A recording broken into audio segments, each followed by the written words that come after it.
You are watching Conscious Evolution with Wes Heffernan. Again, we have the Rockman universe that's growing and expanding at its particular rate, frame rate.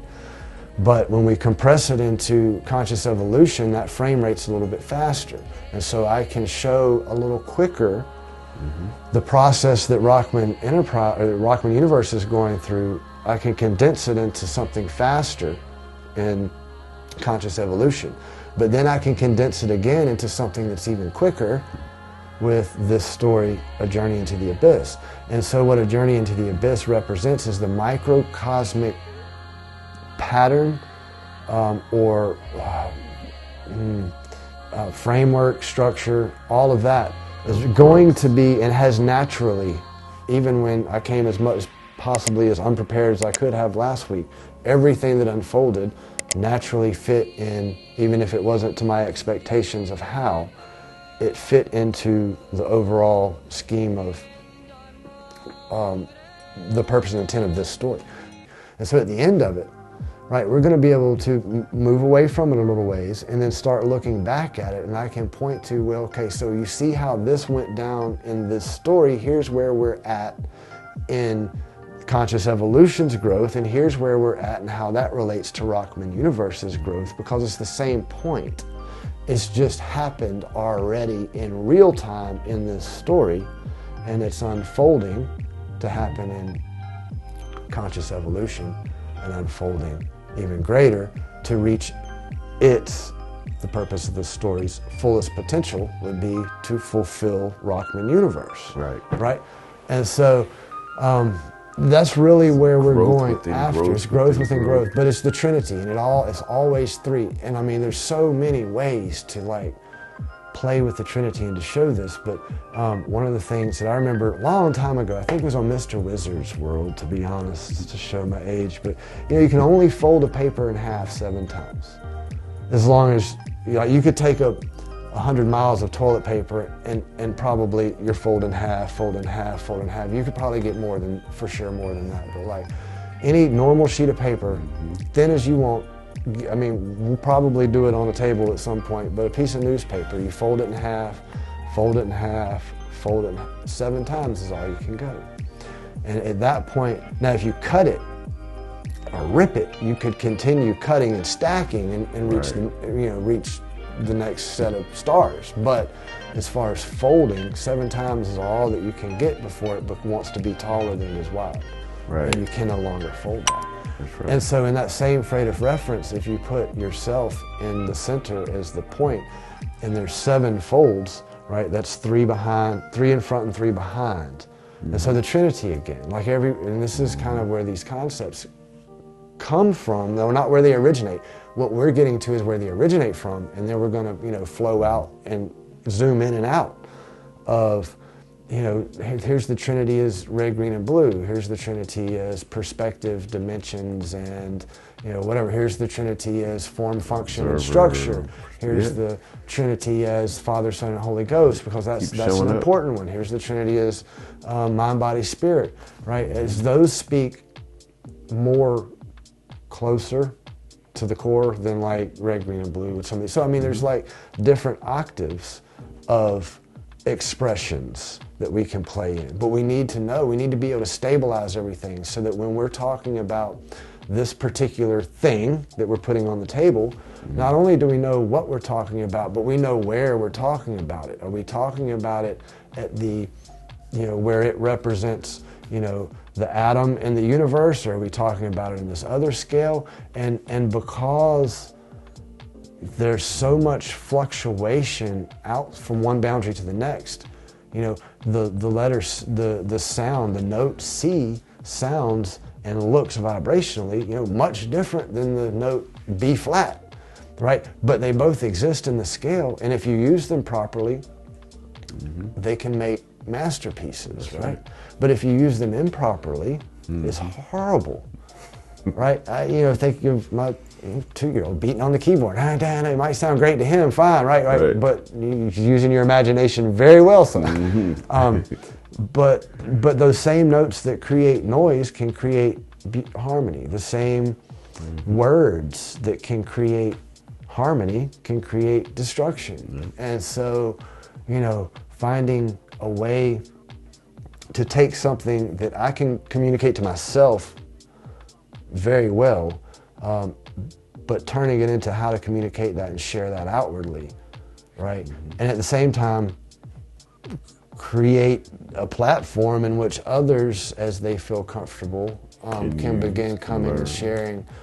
And, you know, so yeah, at the end of the day, we're at 20, I don't know, it doesn't matter. I'm doing what I'm supposed to do, what feels right.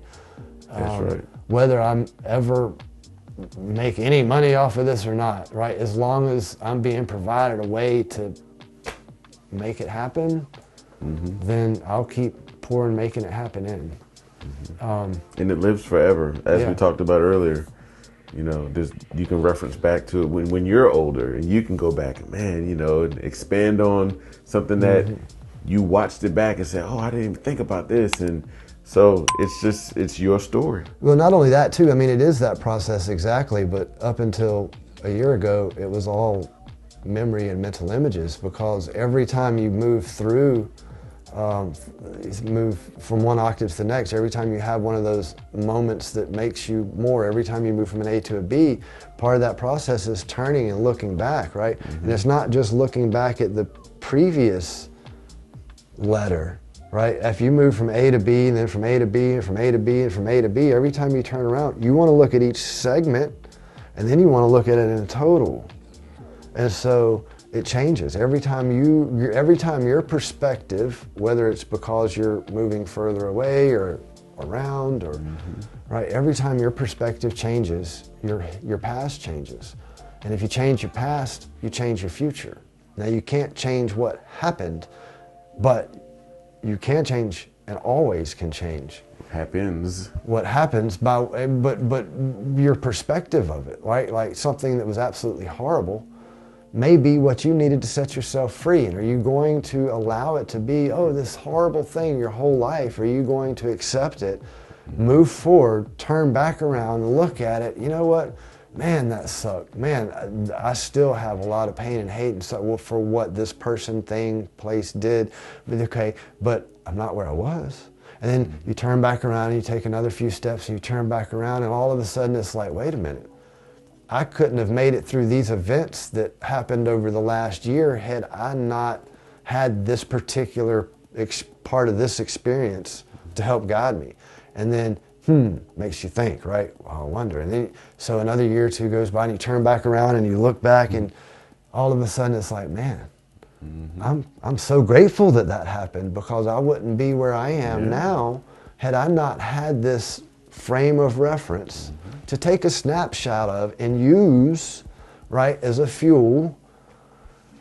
Yeah. But if you use it for an anchor, then all you're doing is revolving around it.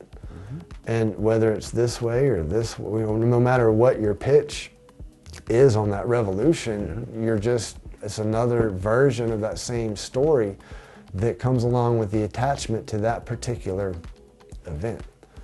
And so the sacrifice, right? Like and again, even what I chose to name things and so forth, like back in chapter 1, I was just kind of rolling with it, right? But now when I look back and I see how everything's come together, I know it may not make all this much sense to the audience yet, and that's going to be what I guess the next book is kind of sort of, I think there's going to be a space where there's this random stuff where we're diving into some of these topics, but then there's going to be another story where we, looking through that space, looking back at this thing, A Journey into the Abyss, we're going to start using it as reference points to come back to and say, hey, look, here's chapter, because even it itself tells the whole story. There's the four chapters, and each one has done its role so far, and y'all have done fabulous at bringing that to life. You know, and again, you know, my hypothesis is the purpose and intent and the connection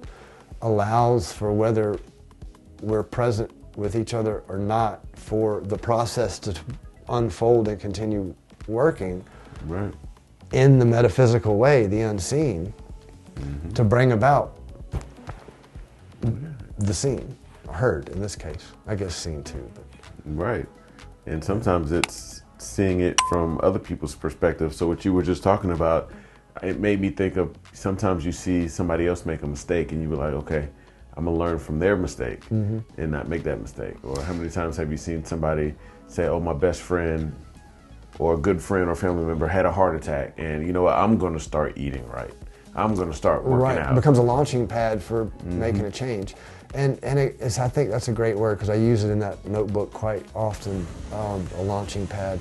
So like your launching pad is A and your destination is B. Well, your B becomes a new launching pad for your next destination as you create these chain of events that become your life, right? And so, like.